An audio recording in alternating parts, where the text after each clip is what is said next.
Kembali lagi bersama saya Pirgi Ahmad Tipaldi. Kali ini saya akan membahas salah satu pembukaan catur dalam Italian game permainan Italia, Tunic Defense atau pertahanan dua kuda. Seperti biasa, kita mulai dengan E4 E5, kuda F3, kuda C6, gajah C5, gajah C4 dan kuda F6. Ya, ini adalah posisi awal dari Tunic Defense. Lalu setelah gajah G5, D4, pion kali D4, dan kita akan menelusuri jalur terbaru yaitu Fritz Variation atau kuda D4. Ya, perlu diketahui bahwa memajukan pion menuju B5 ialah Ulpestad dan kuda A5 ialah main line dari Tunic Defense. Jadi ya, ini ialah suatu variasi yang tidak begitu dikenal, tetapi cukup mengasihkan apabila kita mempelajarinya. Ya, ini adalah posisi awal dari Fritz Variation. Dari sini ada dua jawaban yang biasa dilakukan oleh putih. Tetapi kali ini kita akan membahas apabila putih menggerakkan pionnya menuju D6. Ya, ide dari D6 ternyata cukup dahsyat. Yang pertama ialah di sini hitam mengancam petak F7 yang sudah jelas kali ini menjadi kelemahan hitam. Dan yang kedua ialah pion di sini mengancam memakan pion di C7. Jadi istilahnya putih gak mau rugi banget. Dan sayangnya kita tidak dapat melindungi petak F7. Mengapa? Sebagai contoh, apabila kita memblokir serangan, ya seperti ini, memblokir serangan terhadap petak F7, maka di sini putih dapat langsung memakan perwira, dan setelah memakan, di sini hitam memiliki kerugian yang sangat lumayan. Pertama, di sini hitam sudah jelas pion isolasi dan tertumpuknya sangat parah.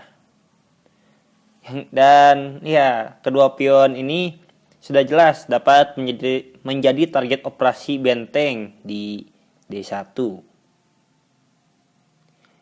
Jadi di sini putih hanya perlu melangkahkan bentengnya menuju D1 dan ya, kedua pion ini akan sangat terancam. Jadi sekali lagi saya menekankan bahwa tidak ada cara yang baik untuk melindungi petak F7. Ya, jadi saya menyarankan untuk memakan pion saja dengan menteri dan mempasrahkan petak F7 kita. Dan pada posisi seperti ini, sudah jelas ada dua pilihan yang dapat dilakukan oleh putih.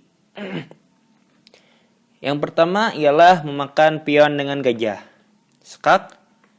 Dan yang kedua ialah memakan pion dengan kuda atau ster benteng. Ya, keduanya sangat tidak bagus. Tetapi di sini langkah terbaik putih ternyata gajah kali F7 skak. Mengapa? Ya, kita akan menelusurinya. Yang pertama, bagaimana jika putih memakan pion di petak F7 dengan kuda atau melakukan ster benteng? Ya, di sini kita hanya perlu mengkaburkan menteri kita. Ya, kaburnya kemana? Yaitu ke C6. Iya. Idenya sangat jelas.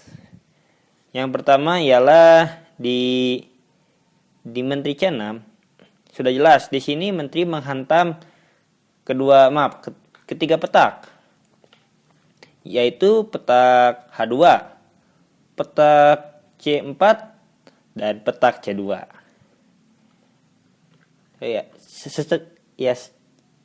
Jadi secara kasarnya di sini menteri dapat bergerak sangat bebas. Misalnya, apabila gajah bergerak menuju B3, idenya ialah melindungi kuda. Tetapi setelah kita memakan pion di H2 dan putih menggerakkan bentengnya, kita akan melakukan skak. Ya, ajaibnya di sini putih tidak dapat membebaskan rajanya dari ancaman skak dan harus menggerakkan menterinya menuju E2, dan setelah dimakan skak mat. Jadi pertama, gajah B3 sangat tidak bagus. Lalu bagaimana dengan gajah F1? Idenya ialah melindungi gajah dan pion di H2 sekaligus.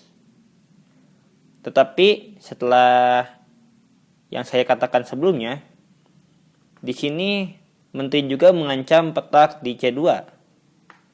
Ya, maksudnya apabila gajah bergerak menuju F1, maka di sini hitam dapat melakukan kuda kali C2, skak. Dan ajaibnya di sini bentengnya pun ikut terancam. Jadi setelah putih menggerakkan rajanya, di sini kita hanya perlu menyelamatkan benteng kita yang sedang terancam. Dan benteng putih pun tewas. Jadi secara umum saya mengatakan bahwa memakan pion di F7 dengan kuda ialah suatu jebakan yang sangat parah. Jadi di sini saya tidak merekomendasikan putih memakan pion dengan kuda. Melainkan di sini putih dapat memakan pion di F7 dengan gajah kali F7 skak. Dan jadi di sini putih mengambil paksa hak rokade raja hitam. Setelah raja bergerak, gajah pun harus bergerak. Sudah jelas. Maksudnya, apabila pada posisi seperti ini, putih menggerakkan pion atau menggerakkan perwira yang lain atau rokade pendek, maka setelah mengancam dengan H6, maka gajah di sini pasti akan tewas. Gajah atau kuda pasti akan tewas. Jadi itulah mengapa pada posisi seperti ini gajah harus bergerak. Di sini lagi-lagi saya tidak merekomendasikan putih menggerakkan gajahnya menuju C4. Karena gajah C4 tidak terlindungi dengan skenario yang sama, menteri C6 ialah suatu langkah yang sangat baik bagi hitam. Jadi di sini sudah jelas, gajah lebih baik bergerak menuju B3. Tetapi di sini kuda telah siap untuk memakan gajah. Setelah kuda dimakan oleh pion, terserah mau pion yang mana saja. Di sini hitam dapat memulai mengancam kuda yang berada di G5. Kuda dapat mundur. Sudah pasti kuda pasti akan mundur karena tidak ingin kudanya tewas. Di sini kuda memiliki dua jalan.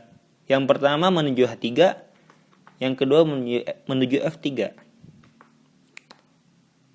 Kuda H3 sudah pasti di sini kuda berada pada posisi yang sangat buruk. Telah saya katakan pada video-video sebelumnya kuda yang ditempatkan di daerah ujung sangat tidak baik. Contohnya ialah setelah menteri C6, di sini mau tidak mau putih harus melakukan sesuatu pada petak H2. Sudah jelas putih tidak akan melindungi pion dengan menteri, karena di sini menteri hitam hanya perlu memakan menteri putih. Apabila pion memakan menteri, kuda pun akan dapat dimakan oleh gajah. Jadi di sini mau tidak mau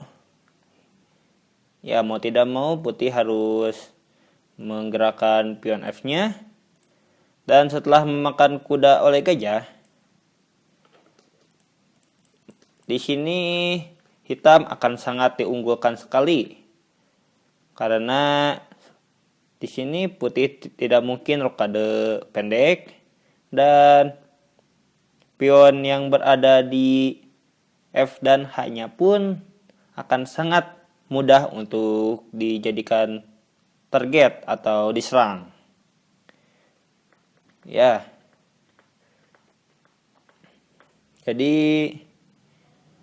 sudah jelas bahwa salah satu main line dari Fritz variation yaitu D6 sangat menguntungkan sekali bagi hitam. Tetapi apabila putih dapat bermain dengan baik, bisa jadi di sini putih yang akan mengalami keuntungan yang sangat besar. Itulah Fritz variation mainline yaitu D6. Terima kasih atas perhatiannya. Mohon maaf bila ada kesalahan. Please subscribe-nya dan sampai jumpa.